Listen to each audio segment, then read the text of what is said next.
So, I wanted to give a very non genuine congratulations to these newlyweds. I mean, they did go through a lot to be together, right? Both of them had so many obstacles that they had to overcome for their love paths to be cleared so that they can unite. Almost like the reverse Romeo and Juliet, if you think about it, but, anyways. So, they had a beach wedding with security. And what this told me is that they wanted to be outside, they wanted to be public, they wanted to be seen.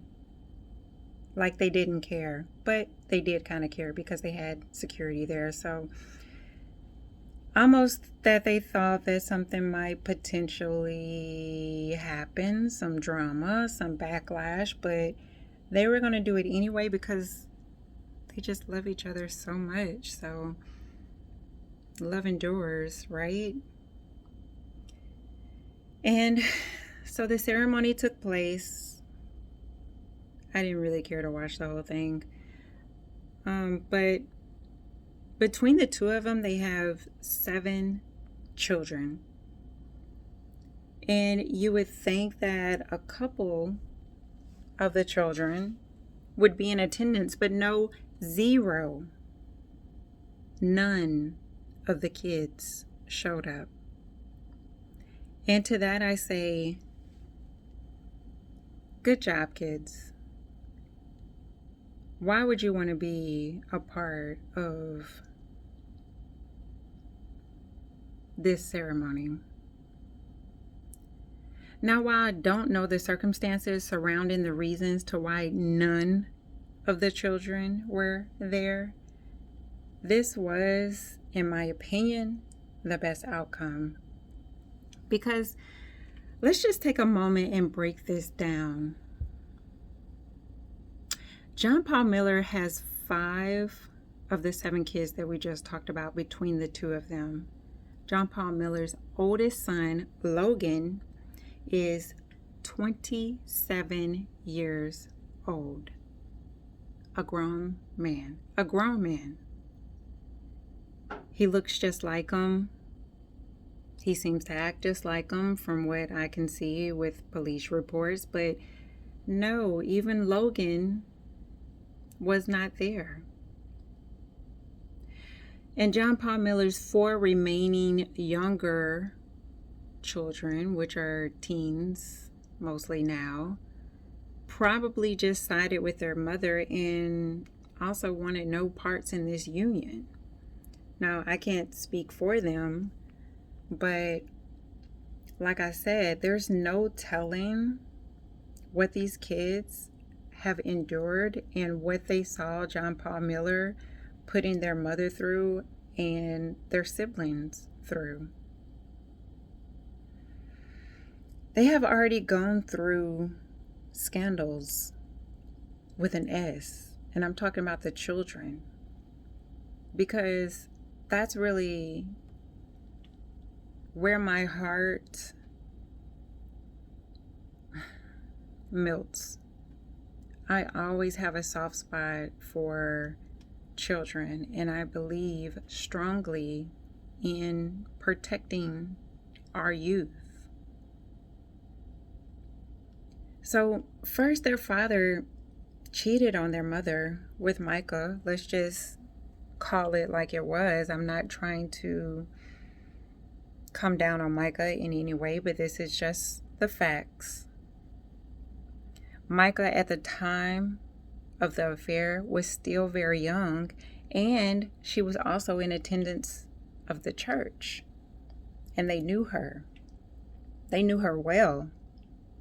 And so this means, with their father being the pastor of the church, this was a very, very, very messy, very scandalous situation that these kids had to go through. And I'm sure all of their peers knew. I'm sure their friends knew. And this is just an embarrassing situation that these kids had to go through. And I would bet that John Paul Miller, he didn't even really care, because he's a narcissist. And that's how narcissists function. They really don't think of other people. They only think of themselves and what benefits them at the time. They might act like they care, but it's just not there. And so these poor kids, they just had so much to endure. And not only that, but the scandal of Mica's very suspicious passing. Their stepmother. And everyone at the time, and even now, is eyeballing their father, John Paul Miller, because so many things were not adding up in the case of Mica's passing. Things were suspicious. And can you imagine being one of his kids and having to process those questions surrounding Mica and their father? I can't imagine having to deal with that. It was too much to put on these children. So we are talking lifelong trauma that these children will have to process for the rest of their lives to one degree or another.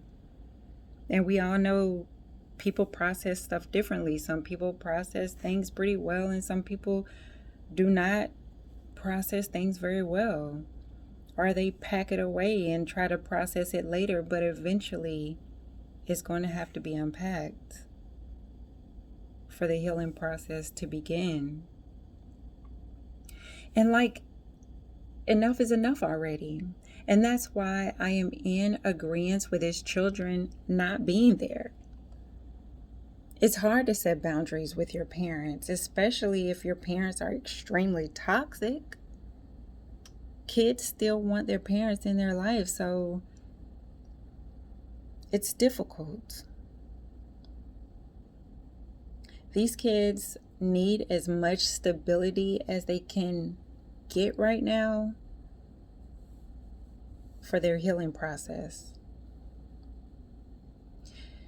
Now, on to Suzie. Suzie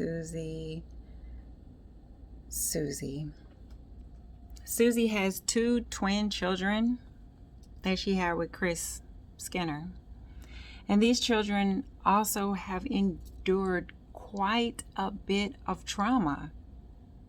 They lost their biological father, Chris, the man that was present in their lives and raising them. And I don't know Chris. I've never met him. But by all accounts, from what I can see, Chris just seemed like a good guy. He seemed like he would be a great father. So to that, I want to say happy heavenly Father's Day to you, Chris. And I'm so sorry that you are separated physically from your kids and that you are not able to physically spend another Father's Day with them, or any day for that matter. My heart truly goes out to you in that situation. And hopefully everything that happened with your passing will come to light eventually. The dark will come to light. So, getting back to the kids, Suzie's kids, the twins. With Suzie being the only remaining parent left, it just seems awfully strange that they were not in attendance. I'm going to be honest. That's how I see it. And I am slightly curious as to why they were not there. This is their mom. I'm sure they stay with her. I'm sure they live with her. I don't know, but I would assume. Maybe they just didn't want to come, or maybe since John Paul Miller's kids were not going to come, they just decided that none of the kids were going to be in attendance. I don't know. Who knows? It's a strange couple. those two. So there's no telling what the rationale was behind any of their decision making, to be honest. So that's what I have to say about that union, that marriage. My heart goes out to all 7 of the kids involved because this affects them. And I just pray that they are able to see their way through this and gain any kind of strength, and that it's okay to be weak to eventually get stronger. I do want to say that if any of them happen to ever hear any of this video. But in closing, as an honorable mention, we cannot forget John Paul Miller's father on this Father's Day, right? The very forgettable Reginald Wayne Miller. He recently had not 1 but 2 lawsuits filed against him in concerning misconduct, shall we say, with 2 minor females at the stated time of the claim. Reginald Wayne Miller ignored the due date that the court gave him and decided not to respond to the lawsuit. However, when a reporter reached out to him, he did respond. Go figure. And he basically told the reporter that he was broke and didn't have any money in the bank. And he was quoted saying, quote, "I know I have a good reputation in heaven," end quote. And I'm sure he feels good about himself, just like John Paul Miller, his son, feels good about himself. A narcissist who beget another narcissist. So that's pretty much how I feel about this whole update of John Paul Miller and Suzie. Anyhow, bye. Not my cup of tea.